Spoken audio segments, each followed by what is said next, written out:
Bonjour, bonjour. J'espère que vous allez bien et que vous passez un bon dimanche. Moi, je vais bien par la grâce de Dieu. Je me suis réveillée ce matin, j'ai fait un bon détour dehors et c'était beaucoup de fraîcheur. Donc, je vous encourage aussi à faire, à sortir un peu, ça va changer des idées, changer, voilà, refaire votre atmosphère. Donc cette vidéo, c'est pour toi qui souffre d'un problème de gourmandise. Mais c'est des conseils aussi qui peuvent être appliqués dans tout autre domaine où tu as un problème spirituel qui t'opprime, qui t'oppresse. Et donc, moi, j'ai souffert de la gourmandise et il m'arrive encore voilà, de me jeter sur la nourriture comme, comme pas deux. Il y a des moments où c'est comme ça. En fait, je suis née avec ce problème-là. Quand j'étais enfant, ma mère me raconte qu'un jour, par exemple, je mangeais avec ma soeur. Elle avait tendance à aller jouer quand on mange.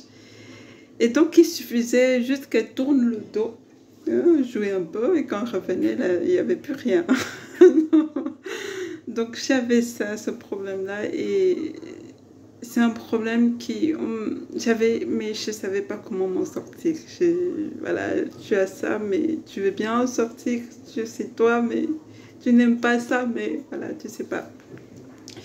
Et donc, ça m'a fait souffrir, le fait de manger. Quand tu manges, qu'est-ce qu'il y a derrière, le poids. Et je faisais souvent taille 42, 40 et difficile de perdre, difficile de perdre. Et donc, j'avais ce problème de poids, de manque de confiance en moi quand j'étais jeune et enfant. J'enviais souvent les autres avec les autres filles avec le beau corps et tout.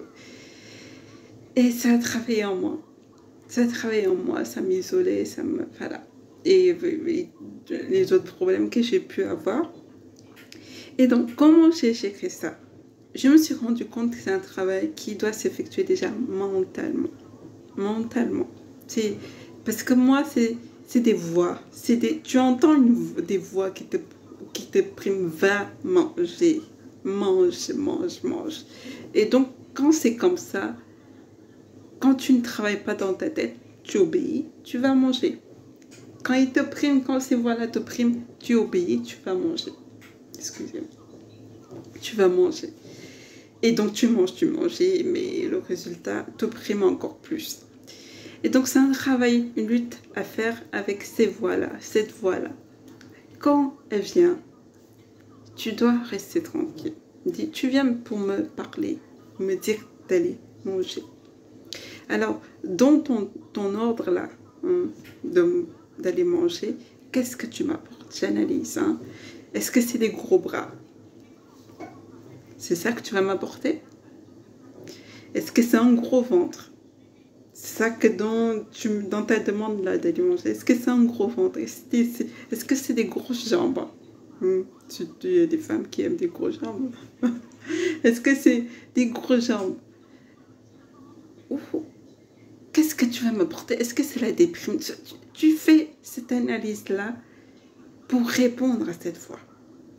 Et donc, toi-même, c'est une délivrance qui se fait en toi tout de suite. Quand tu fais cette analyse-là, tu me dis, ah, cette fois-là, c'est pas mon ami. Hein. Quand tu viens là, tu m'apportes. Regarde tout ce que tu m'apportes, la cellulite, tes grosses jambes, tes gros bras, le ventre. Tu n'es pas mon ami, donc je ne vais pas t'obéir. Je t'obéis pas, je te dis non. Va obéir toi-même à ton ordre d'aller manger. Parce que quand tu regardes ce que tu m'apportes là, ouf! Quand tu m'as apporté ça, ouf! Je regarde, est-ce que c'est la constipation? Parce que c'est ça, hein, tout ça, ça fait partie quand tu manges trop, constipation, des jambes, des problèmes de circulation de sang. C'est ça que ça t'apporte. Ça vient, c'est comme une voix qui vient, cette voix-là vient déverser ça en toi. Elle me dit, quand tu viens là, je mange, je t'obéis jusqu'à présent, je pensant que tu étais mon ami et je t'obéis. Mais quand je regarde cette oppression-là que tu me mets à aller manger, est-ce que tu mets cette oppression-là au ventre, parce que le ventre fasse sortir tout ce qu'elle mange là. Je ne vois pas cette oppression-là, ton oppression-là, agir dans mon ventre pour que mon ventre libère aussi, fasse ce ménage qu'il faut à chaque fois. Je ne te vois pas en action pour ça. Donc il faut arrêter. Va obéir toi-même à ton ordre d'aller manger. Va obéir. Donc c'est un travail à faire d'analyse tout le temps. Tout le temps. C'est pas qu'une seule fois. C'est à chaque fois que tu entends cette voix-là, tu fais ton analyse. Et Dieu va t'ouvrir encore les yeux de plus en plus sur les choses que cette voix-là a créées en toi en t'obligeant d'aller manger. Dieu va t'ouvrir les yeux. Aïe, tu es horrible avec moi. Tu me hais, quoi. C'est vraiment quand j'ouvre les yeux sur ton apport là, ça, c'est déprimant. Donc, arrête. Tu n'es pas mon ami. Arrête de m'opprimer. Si c'était au moins quelque chose que j'aime, que tu m'apportes des grosses seins là. Hein? Je me fais entendre. Des grosses seins là, les grosses fesses avec. Ça ira, mais je regarde ces cellulites. Gros bras, les jambes qui vont avec le ventre, la constipation, les déprimes. Non, repars avec. Donc c'est un travail à faire tout le temps. C'est des choses qui m'ont permis de passer de la taille 42. Aujourd'hui, tu fais du 34. C'est ça. C'est bon. 34, c'est bon. 34, 36, c'est bon. Donc c'est un travail à faire tout le temps. Et à côté, il y a le sport aussi à rajouter. Donc quand tu fais déjà ce travail-là, ça t'aide à réguler ton appétit, à réguler ta manière de manger. Tu peux maintenant instaurer des rythmes pour te nourrir. Tu sais que, mon corps a besoin de ça, donc je vais manger à telle heure ou telle heure. C'est plus, tu te jettes sur tout. C'est plus cette oppression-là qui te pousse à te jeter sur tout. Tu vois, hop, tu veux. Non, tu te retiens. Ce travail-là t'aide à te retenir. Donc, il y a ça à faire. Il y a aussi le sport. Moi, je fais de la marche. Par exemple, aujourd'hui, j'ai fait de la marche. Je me réveille tôt, c'est un dimanche. J'arrivais plus à dormir. Je me dis, bon, je vais profiter quand il y a un peu de soleil avant que le soleil arrive là.